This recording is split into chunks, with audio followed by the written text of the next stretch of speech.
Com o frio gélido do inverno, pode parecer que nada está acontecendo no jardim. Mas sob a superfície há um mundo secreto apenas esperando o calor da primavera.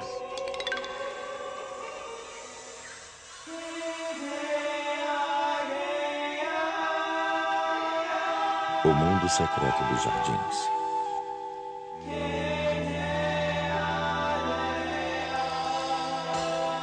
Sapos e lesmas. Distribuição Sinapse.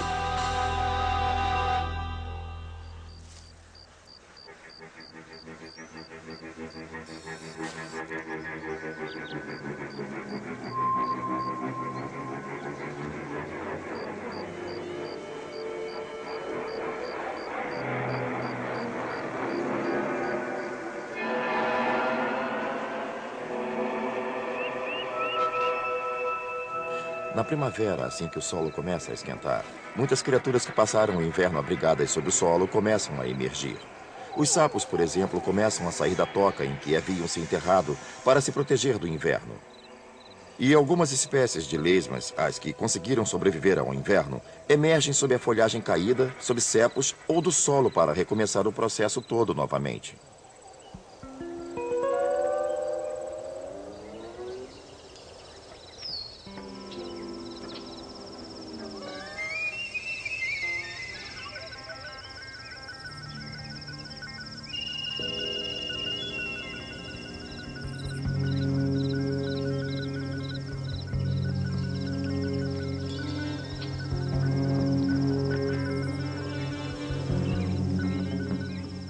Claro, se as lesmas estão emergindo, podem se dedicar inteiramente ao processo da alimentação.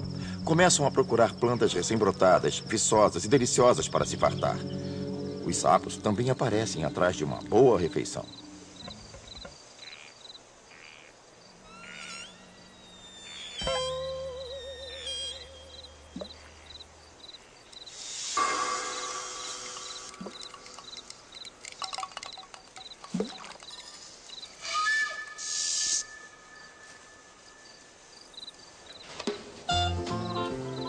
Os primeiros dias quentes são uma boa época para chegar à lagoa e aguardar uma chance para acasalar. É lá que as fêmeas têm que desovar.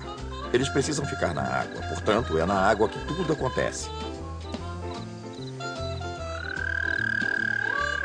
Os machos se organizam na margem, fazem seu chamado, esperando que os sons de sirene que emitem sejam suficientes para seduzir a fêmea a ponto dela permitir o acasalamento. Mas o problema, naturalmente, é que outros machos querem a mesma coisa. Por isso é comum vermos um montado nas costas de uma fêmea e todos os outros tentando tirá-lo de lá. Não me admira que às vezes seja difícil para o macho fazer seu trabalho em paz.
Depois disso, você vê na lagoa essa espécie de tira longa com cordões duplos de ovos envolvidos numa gelatina.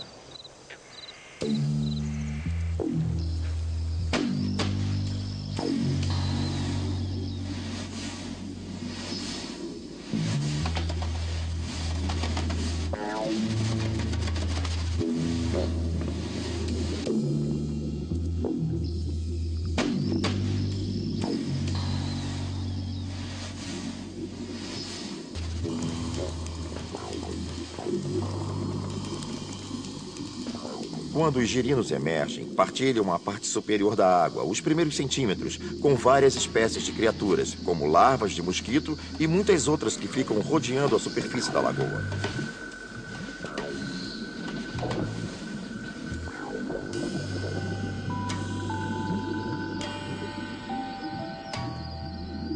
Eles também têm que vigiar sempre os muitos predadores que existem ali. Os escorpiões aquáticos, insetos aquáticos gigantes ou besouros mergulhadores predadores, todos desejando ardentemente comer um girino. Mas girinos têm uma arma secreta. São tóxicos, portanto, não são tão agradáveis de se comer. Acredito que gostem de ficar em grupos, porque se alguém tentar comer um e descobrir que o gosto é repugnante, provavelmente vai deixar os outros em paz.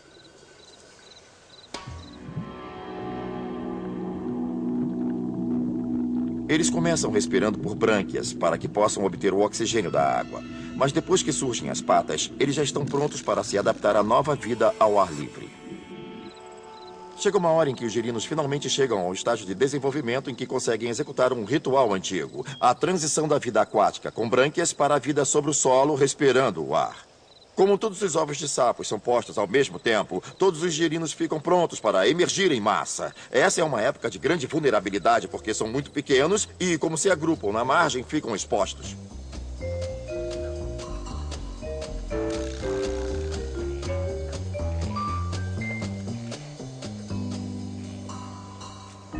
Quando o processo de acasalamento termina, não há por que o sapo continuar em torno da lagoa. Agora são criaturas totalmente terrestres e preferem sair em busca de um lugar adequado, com boa vegetação, muita terra úmida, talvez no seu jardim, onde possam passar os dias enterrados na terra ou intocados sob um cepo, ou apenas esperando lá fora a parte quente do dia. Mas é quando a noite cai que mais ficam à vontade. Eles aparecem, ficam expostos, trabalhando para você, alimentando-se das pragas do jardim. Até o final da primavera, os sapos já estabeleceram seus territórios. As lesmas também já terão encontrado seus pontos favoritos. Mas um dos objetivos dela será ficar fora do caminho dos sapos famintos.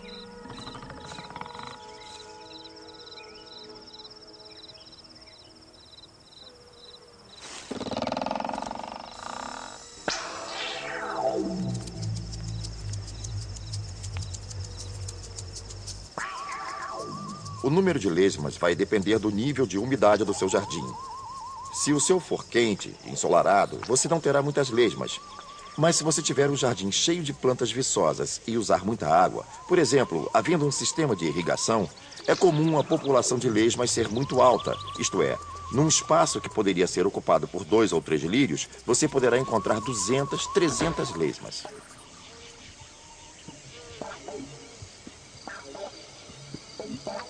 Quando nos referimos a lesmas, em geral pensamos que uma é igual à outra, mas na verdade há uma grande variação de formatos.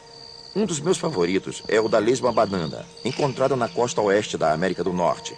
É bem grande. Eu diria que uma pequena é quase do tamanho de um punho e geralmente de um amarelo vivo. Podem ser criaturas bem longivas, vivendo normalmente 3, 4, 5, até 6 anos. Mas as lesmas que mais vemos no jardim são anuais. Só duram uma temporada. Acredite, nesse período de tempo elas podem abrir caminho mastigando muita vegetação. Elas precisam para angariar energia suficiente para desovar.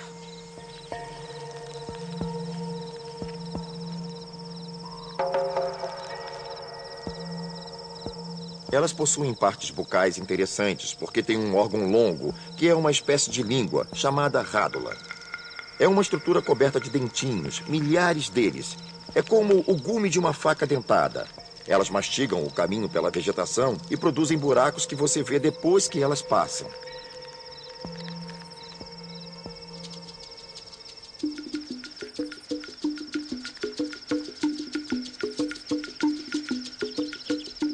Por isso, você deve pensar que as lesmas são uma coisa inteiramente negativa para o seu jardim. Mas há uma coisa também interessante que você poderá observar sobre elas.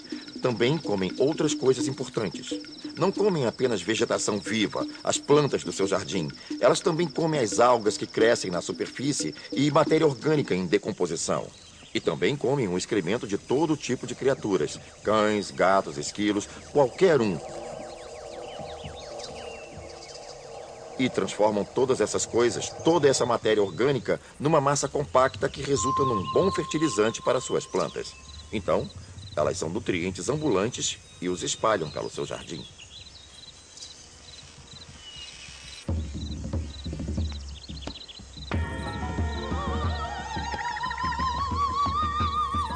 As lesmas, muitas vezes, são também importantes como transportadoras de sementes de samambaias. Elas viajam de um local a outro no seu jardim, sendo carregadas nas costas ou através do sistema digestivo das lesmas. Uma das minhas plantas de jardim favoritas para cobrir o solo é o gengibre, ou o gengibre selvagem. Mas para que se reproduzam, precisam das lesmas. Elas produzem uma flor que brota muito rente ao chão e não há muitos insetos polinizadores tão embaixo. Aliás, essas flores se especializaram em lesmas como polinizadoras. Se você as observar, verá que uma das pétalas toca o chão quase como uma rampa, para que a lesma suba nela a fim de transferir o pólen dos estames, que são a parte masculina, para o pistilo, que é a parte feminina da flor. Assim, o gengibre selvagem depende quase que totalmente de que as lesmas o polinizem.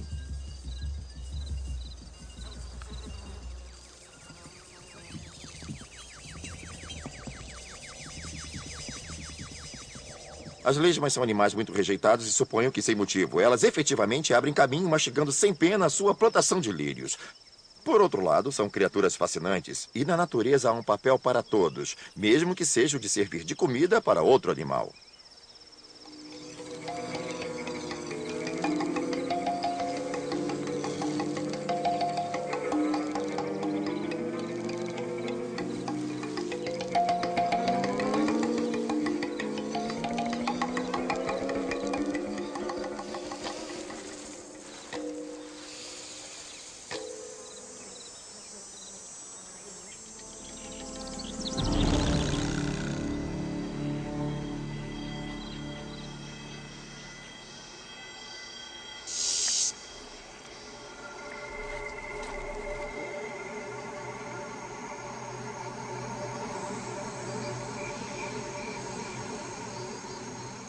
Os sapos são criaturas da noite. Quando o sol se põe, deixam seus esconderijos diurnos para caçar besouros, mariposas e outros insetos voadores que adoram comer.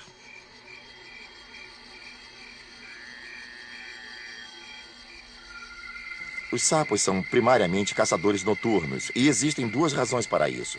Uma é que são menos propensos a secar ou desidratar à noite, já que não há sol para cozinhar a superfície de sua pele. E outra é que alguns de seus petiscos favoritos são criaturas noturnas. Sapos adoram o crocante saboroso de um besouro de junho. E eles só voam à noite.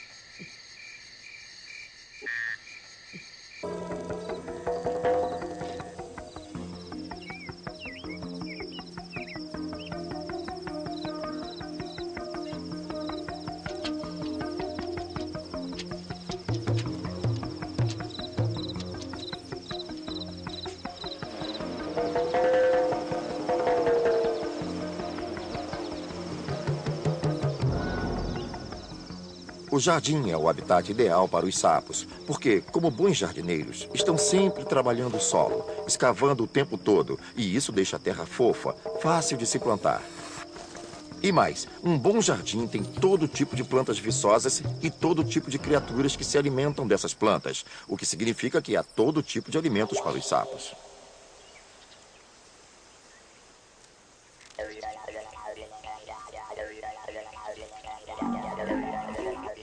Além disso, eles têm um apetite voraz.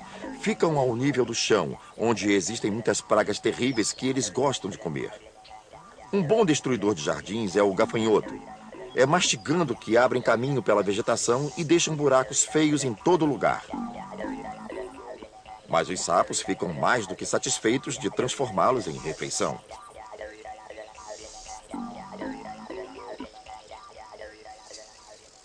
São animais que se movimentam bem devagar, mas são capazes de reagir súbita e rapidamente quando se trata de atacar a presa.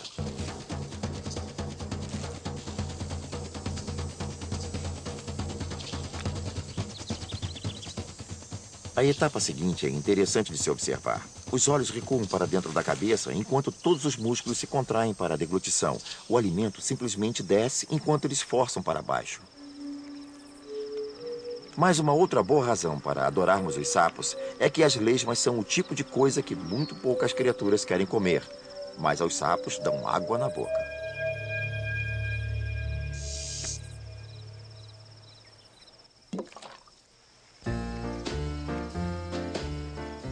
O visco também faz as lesmas não serem muito boas guloseimas. Embora sapos e cobras apreciem comê-las, não são muitas as criaturas que gostam de seu paladar. Quando elas penetram na boca, liberam parte de um muco que gruda na boca e na garganta.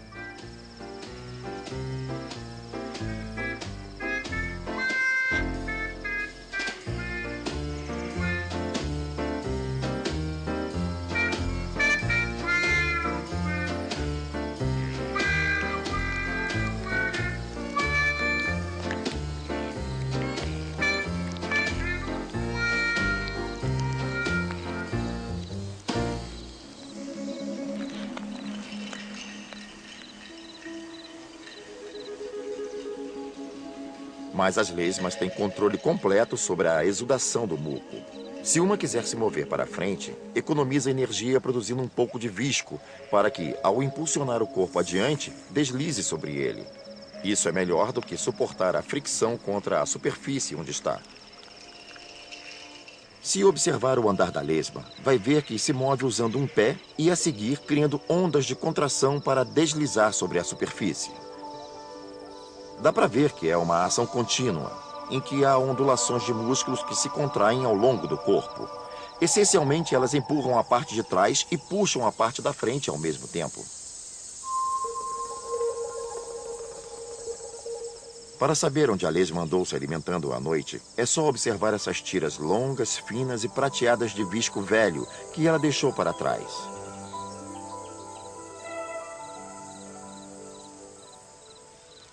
Elas constroem uma trilha química de visco que deixam para trás. É como deixar cair migalhas de pão no chão, para que se possa saber o caminho de volta. Mas há outra utilidade. Assim também podem detectar outras lesmas e seguir a trilha química de outras lesmas pelo visco que essas outras liberam. E eu desconfio que elas sinalizam entre si coisas diferentes, como a chamada ao acasalamento.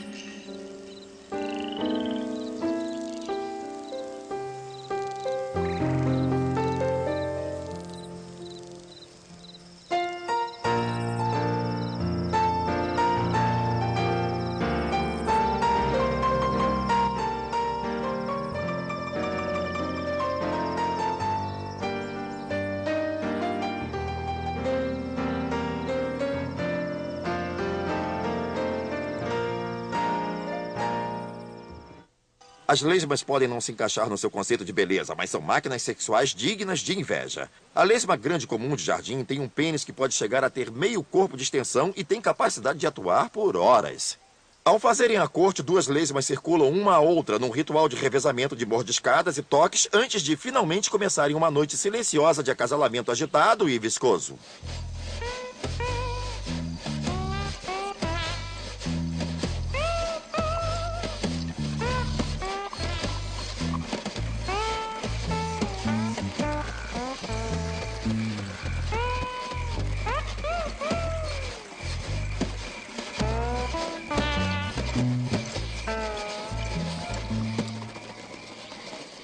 Fazendo isso à noite, arriscam-se menos com predadores e coisas assim. E os níveis de umidade são convidativos ao amor.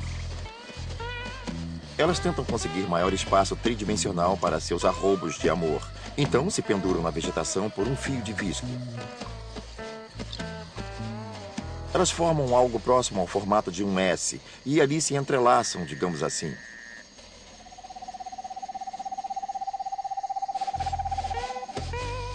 É bom lembrar que são hermafroditas, isto é, ambas têm órgão genital feminino e pênis, e ambas sabem como usar.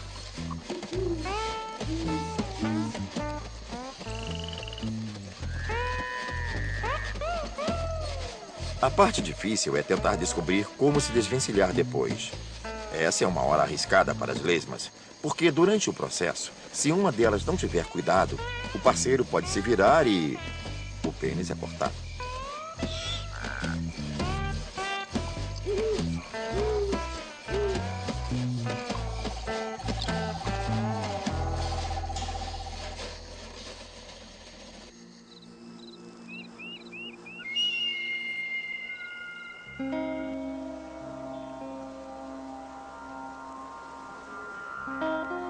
Quando o fim da estação começa a se aproximar e a temperatura cai, há muito menos atividade, muito menos plantas crescendo para alimentar as lesmas, há menos insetos para alimentar os sapos. Na verdade, começam a rarear. Quanto às lesmas, seu nível de atividade diminui com a queda da temperatura, até que finalmente são forçadas a buscar um local fresco e úmido como abrigo, onde vão ficar totalmente nativas, quietinhas, esperando passar o inverno. Em regiões muito frias, geralmente as lesmas adultas morrem, deixando para trás os ovos que vão sobreviver ao inverno.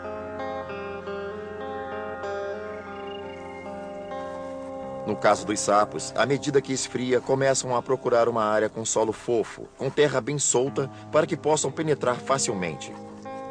Costumam escolher um local onde possam escavar mais fundo. No verão, o local onde se intocam costuma ser a poucos centímetros abaixo da superfície, mas para evitar o frio do inverno, eles se enterram a 60, 90, 120 centímetros da superfície, a fim de ficar bem abrigados das geadas mais fortes. Assim, eles podem se proteger do inverno com relativo conforto, até que seja a hora de emergir novamente na primavera.